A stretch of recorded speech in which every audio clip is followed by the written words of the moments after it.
Tonight on KPBS Evening Edition. Breaking news, a deadly cliff collapse in North County. Also ahead, allegations of animal abuse at the Poway Rodeo. It was hard to believe. It was hard. Yeah, I'm surprised. And it would keep me from going to the rodeo. We have a live report on the claims as the city gets ready for the next event. Plus, a potential data breach at a local bank could have made at least 1 million private phone calls public. We went to the Bank of Cardiff for more information. And an update on a fire in Otay Mesa near San Ysidro High School.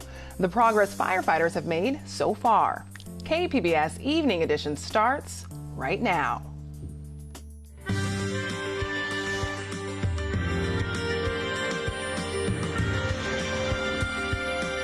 Good evening. It's Friday, August 2nd. Thanks for joining us. I'm Ebony Monet. We begin tonight with developing news out of Encinitas. At least one person is dead and 3 others injured in a cliff collapse at Grandview Surf Beach. The Sheriff's Department says around 3 this afternoon, a portion of the sea bluff fell onto a group of beachgoers. Multiple people were trapped but were dug out by emergency crews. We will continue following this story, and you can check for the latest information at kpbs.org.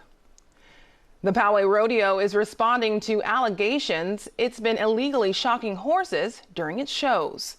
KPBS reporter Matt Hoffman is live in Poway with more on what was said. Matt. Yeah, Ebony, we're standing in front of where the Poway Rodeo happens every September. Right now, all is quiet. There's really not a lot going on. But come next month, there'll be thousands of people here watching bull riding, horses, and more. I want to show you, though, some video that was taken last year by an animal rights organization. The video appears to show a man using an electronic device to shock some animals. Now, right before these horses are let out of the gate, an animal rights group has filed a lawsuit claiming that this is against the law and done to make otherwise tame horses act like bucking broncos. Both state law and the city of Poway prohibit these electronic shock devices unless it is necessary for safety reasons. The Poway Rodeo is responding, though, saying they are confident no laws were broken. The chairman of the rodeo says this video is highly edited and an electronic device is used sometimes when animals are taking too long to get out of the gate. He says the device emits only a mild shock that does not rise to the level of torture for sporting reasons. Still, we talked to people in the area who says the video is disturbing. It was hard to believe. It was hard. Yeah, I'm surprised because people involved in the rodeo, and I have known rodeo people in the past, they're there because they love animals. That's the first thing, the connection to the horse, and that's shocking. And it would keep me from going to the rodeo. I love animals, so of course it was bothersome from that perspective. There doesn't seem any good reason to do it, but the first thought that comes to mind is, who would think to do this? How often, how widespread is this done? Because this is little Poway in the middle of nowhere. So why is it that it's being done here? I bet it's other places, and maybe it should be looked into as something that ought not happen. Now, the agency responsible for looking into these sorts of incidents is the San Diego Humane Society. They say that they were sent some video back in January of alleged misconduct, but they did not get clearer video until February, and a spokesman did issue a statement about what happened. Now, in that statement, they said the second version appeared to provide additional information that was not available to the Humane Society at the time of the first complaint. We explained that in any criminal cruelty investigation, a complaint has to be timely in order to determine possible violations. Unfortunately, in this case, we were advised of the alleged incident 4 months after the occurrence. This hampered our ability to identify the subjects or circumstances of the alleged violations. Back out here in Poway, the San Diego Humane Society tells me that they're going to have a bigger presence here when the rodeo comes, and they've requested some meetings with the operators of the rodeo to make sure that all safety protocols are followed. I had a chance to talk to the mayor of Poway, Steve Voss. He says although these are right now just alleged incidents happening, he says that no animals should be mistreated for sport. In Poway, Matt Hoffman, KPBS News. Those allegations are troubling. Thanks, Matt. A local bank may have left financial data exposed. If so, about 1 million customers may have been impacted. KPBS science and technology reporter Shalina Chetlani went to Del Mar to find out more. The Bank of Cardiff in Del Mar Heights, positioned just behind me, says it specializes in giving loans to small businesses. But this week, it's popped up in the news for a different reason, a potential data breach. The news broke in a Vice news piece, which reported that this finance and loan business left an online Amazon storage service completely exposed to the public. It's reportedly filled with around 1 million recorded phone calls between employees and customers on sensitive loan information, including phone numbers and names. To find out more about the breach, we went to the Bank of Cardiff. And, much like our phone calls, our request for comment was left unanswered.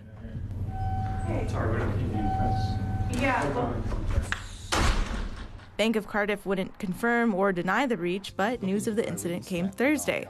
The same day, San Diego hosted a cybersecurity conference where industry leaders said threats like this to personal data are increasingly common. Shalina Chatlani, KPBS News.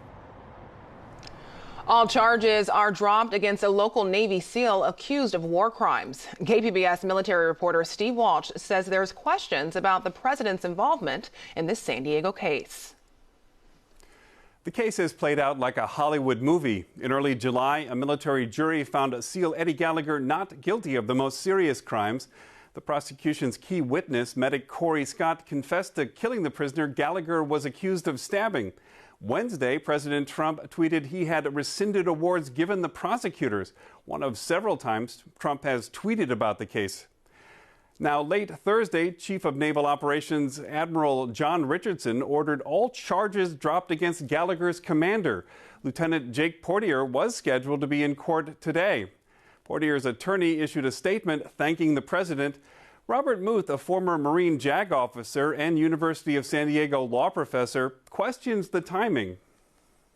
Either the CNO, so the highest-ranking naval officer, feels that he has grave concerns about his JAG Corps' ability to effectively carry out military justice, or the CNO is succumbing to pressure, political pressure in this case, from the president. Richardson ordered a service-wide review of Navy Judge Advocate General's office. He also ordered prosecutors to take no action against Scott, who prosecutors had granted immunity before he confessed to the killing in the Gallagher case. The Navy released no further details on the service-wide review of JAG on Friday. It will be handled by Vice CNO Michael Gilday. Richardson is about to step down as the head of the Navy. His successor was confirmed Thursday by the Senate. Steve Walsh, KPBS News. Evacuation orders are lifted for a brush fire near San Ysidro High School. The Caliente Fire grew to nearly 500,000 acres and is now 60% contained. San Diego Fire Rescue spent most of the day putting out hot spots. The fire damaged a pallet company overnight. No word yet from firefighters on a possible cause. An incoming heat wave and dry weather will contribute to wildfire risk in San Diego. Meteorologist Mark Mancuso tells us what we can expect for the weekend. As we check out our weather headlines, well, the dry weather continues. Along the coast, we'll have our usual late night and early morning clouds. They'll give way to sunshine. And the temperatures will be on the rise gradually right through the weekend. As we check out that futurecast for you, well, any precipitation will be well removed from our area, so we are looking dry. Tonight, our temperatures dip down to about 67 under a partly cloudy sky. Temperatures around the area, Oceanside, 62. And you can see Borrego Springs tonight's low, 83. And as we take a look to Mount Laguna, 64. How are we faring for the weekend? Saturday, well, it's hot in the interior. It's warm along the coast. Precipitation well to the east. A few storms popping up in the rim country of Arizona. Temperature-wise, we're up to 80 in Oceanside. Oh, check out that. We're up into the triple digits. Borrego Springs, Campo, it's 98. High pressure over the weekend, so it stays hot and dry. This trough, though, will bring some cooling the middle part of the upcoming week. So as we take a look at our temperatures along the coast, we'll see highs close to 80 through the weekend. Inland areas, temperatures will be hovering in the lower 90s with a partly sunny sky. Deserts, well, temperatures into the triple digits. Notice not quite as hot as we take you into the upcoming week. And in the mountains, temperatures will be warming into the lower 80s. For KPBS News, I'm your meteorologist, Mark Mancuso. Back to you. Weather experts say climate change is a factor in wildfires burning Russia's Arctic. This week, President Trump offered U.S. assistance.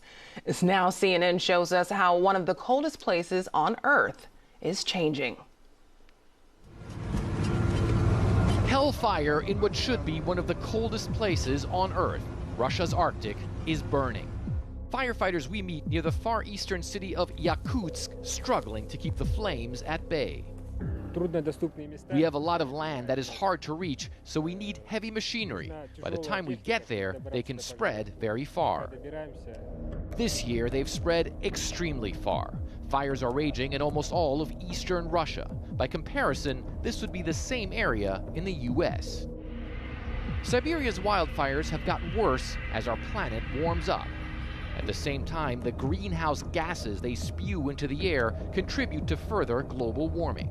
50 megatons of carbon dioxide blown into the atmosphere by fires in Arctic regions in June alone, scientists say, leaving scorched earth behind.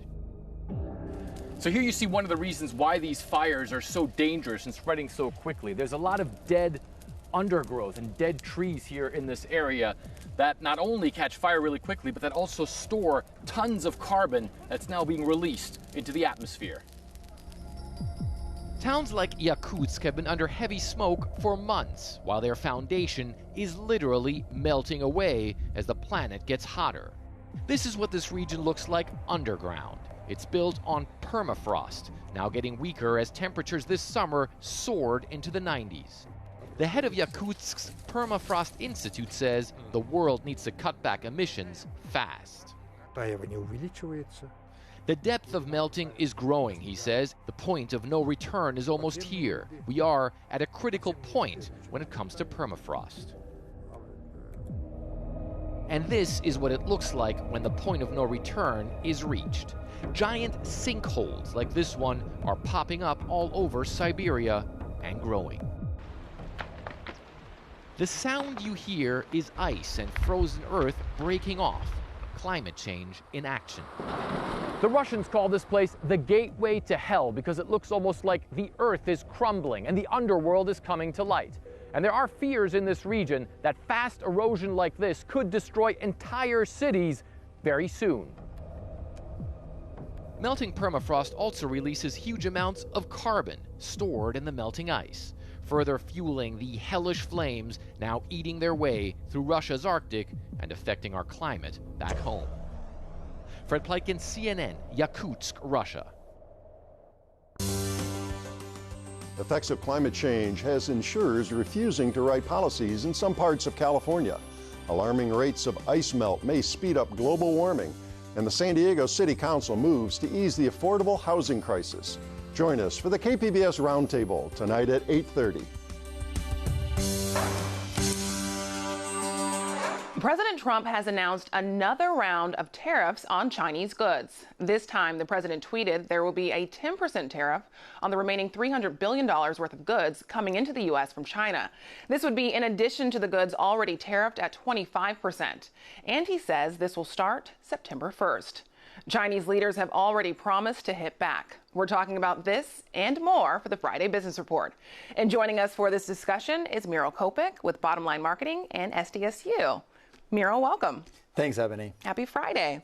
So what will this mean for consumers? Well, this is certainly a little bit unprecedented. We're talking about this $300 billion. Over 60% of it is consumer goods. So up to now, it's been mostly industrial goods. This is really impacting stuff that people buy, laptops, cell phones, toys in particular, apparel. This is going to impact holiday shopping.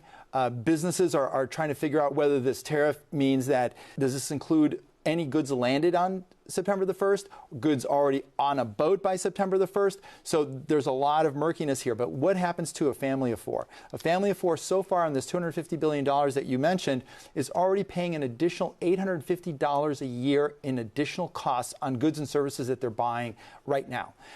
This additional tariff will add probably somewhere between $400 and $500.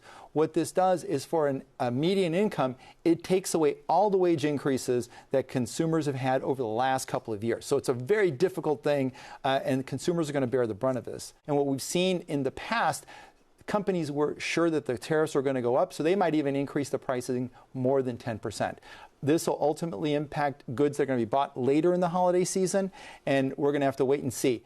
So up next, and sticking with the president's Twitter account, this week he tweeted his displeasure with the chair of the Federal Reserve.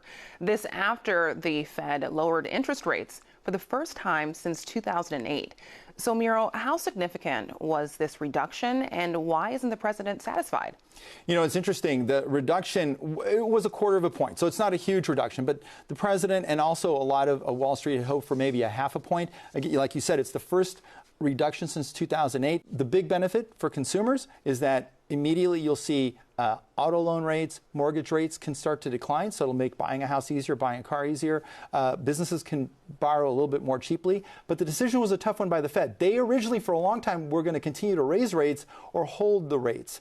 And on the plus side of why they wouldn't want to raise rates or reduce rates is the economy is doing well, unemployment is low, and inflation is low.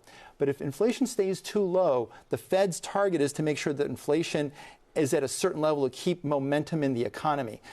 So inflation's been a little bit low, and then because of the trade war with China, the global slowdown, and that the tax cuts have finally kind of petered out, they felt that kind of stimulating the economy right now was going to be important. And lastly, the merger between Sprint and T-Mobile is moving forward, this despite an antitrust lawsuit from some attorneys general, including Javier Becerra. The lawsuit is actually claiming that this would reduce competition and therefore be bad for consumers and bad for workers. What's the status of this merger, and why do the two companies feel that this is the right move?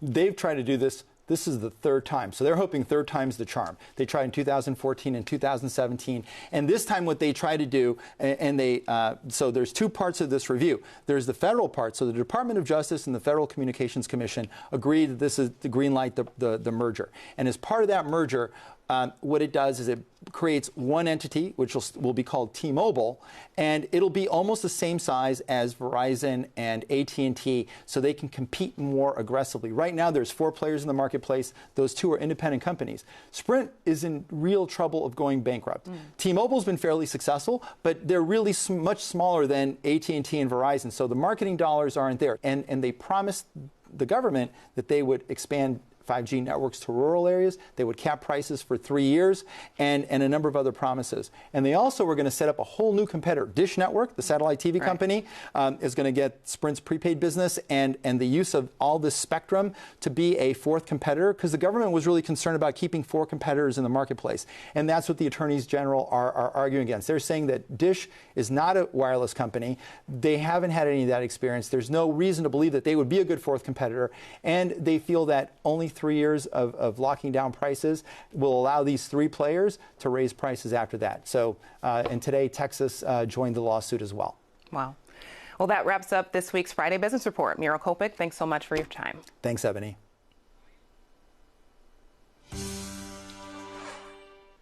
The South Bay is the focus for our latest KPBS series, Where I Come From. Last week, we wrapped up our look at El Cajon. We'll also have stories from Fallbrook. Tonight, we go to Imperial Beach, where people talk about their city's identity and how it's sometimes overlooked.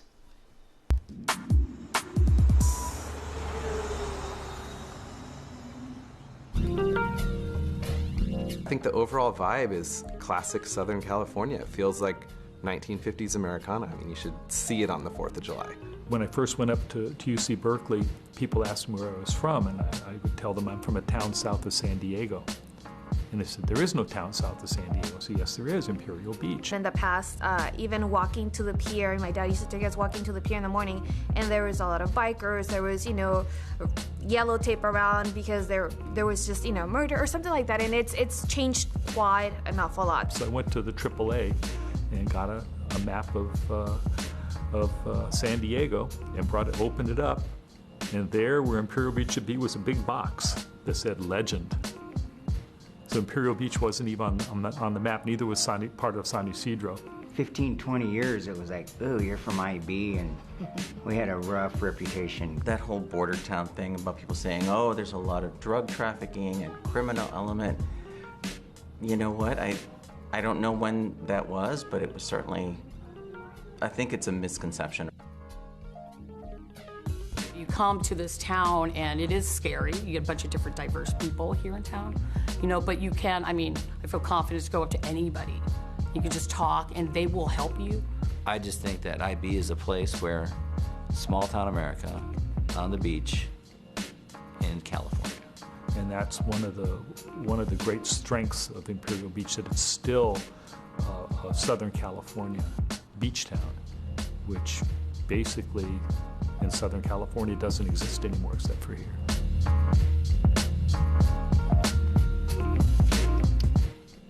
We'd like to hear what you think about our series, Where I Come From. Go to KPBS's Facebook page to join the conversation. This year, the Oceanside International Film Festival has added a special preview event on Sunday in order to hold the world premiere of a local music documentary. KPBS arts reporter Beth Accomando speaks with the festival's managing director and one of the filmmakers. Lou, you are returning as managing director for the Oceanside Film Festival. And normally this takes place over kind of an extended weekend, but this year you've added an extra date, kind of a preview event. What is this all about? Yes. Well, as we do when we're going through the films and deciding which films are going to be selected, we came across this wonderful documentary, and it just happened to be an event that I had actually attended. We were super excited to tell Dan that they were going to be in the festival, only to find out that he wasn't going to be able to be there and be on tour, and that this is just impossible, that he can't be at the world premiere, being so involved with the film and all the events that it took to actually make the film, that we were lucky enough to work out this added day just a couple days before August 4th on Sunday, kind of the kickoff to the event. So this documentary is Mrs. Henry Presents the Last Waltz. What was it about it that made you feel it was so important to include in the festival this year? Well, it was done really well. I'm a little biased because I'm a longtime supporter, over 30 years, of the San Diego music scene, and I was at the event. It represents the community coming together and doing something incredible, kind of an historic event in San Diego. And Daniel, you are in this film as one of the band members, and you also co-directed it. So first of all, explain to people, what was this concert, Mrs. Henry Presents the Last Waltz? What was that about? Okay, well, this concert was I guess you could call it a channeling, a reenactment of the 1976 concert, The Last Waltz, by the band. And our band, Mrs. Henry, was asked to put this concert on. We were lucky to be asked this, and we've grown a lot of friends in this community as we've grown up as a band, and we were able to invite our friends Pat Beers from the Schizophonics, our friend Brendan Deller from Sacramani, Nina Anderson was there. The event in itself, the original concert, was a celebration of this music and this community.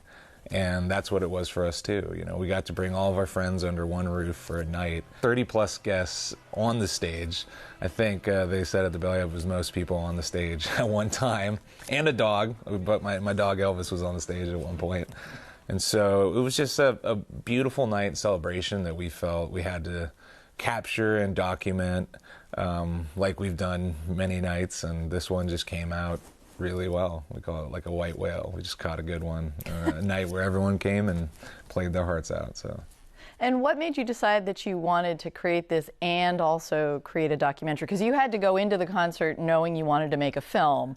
You can't go backwards and I wish we filmed it. Well, it's funny because we went in, we try and always, every show we've been playing, we try to capture it in some way, whether it's somebody, one of our friends coming down to just shoot on their iPhone, or our friend Andrew Hughes, who has been shooting the band since we started. We really saw this as, okay, this is going to be a good night. In our wildest dreams, we thought, cool, maybe we'll get 100 people there, and it ended up just being a completely packed house. And so we knew we should film it in some way and capture it, and we did, and we got lucky. Everything kind of worked. We had all the trappings and pitfalls of the original Last Waltz work. Cameras were dying. Cameramen didn't start shooting until halfway. Some people didn't show up. We got down to one camera actually working in the back of the room. We knew it was something we needed to capture, And in doing it after it, we realized, wow, well, a lot of people couldn't be there. A lot of people who were there wanted to see it, wanted to, kind of relive the night. And we felt like we owed it to everyone to do it. All right. Well, I want to thank you both very much. Yeah, thank you. Thank you. Mrs. Henry Presents The Last Waltz screens this Sunday. The Oceanside International Film Festival officially kicks off on Wednesday at the Sunshine Brooks Theater. And you can find tonight's stories on our website, kpbs.org/evening edition. And tonight we leave you with a performance from the KPBS Midday Edition Summer Music Series. Tonight's band is the Parker Meridian, which you can also find this weekend at the Carlsbad Music Festival. Thanks for joining us. Have a great night. Been at the root of this since Questlove was rocking Caesar, that Holly Robinson peak, get it from Jump Street. This, that, the kiss, the depth, the girls, the gaps, the cigarettes, those who done it, you'll never guess. Maltese, falcon over the moon. River, hey. For my cats, I watch criteria to focus their criteria. Cisco's in my aim, but anywhere that there's a TV on the moon.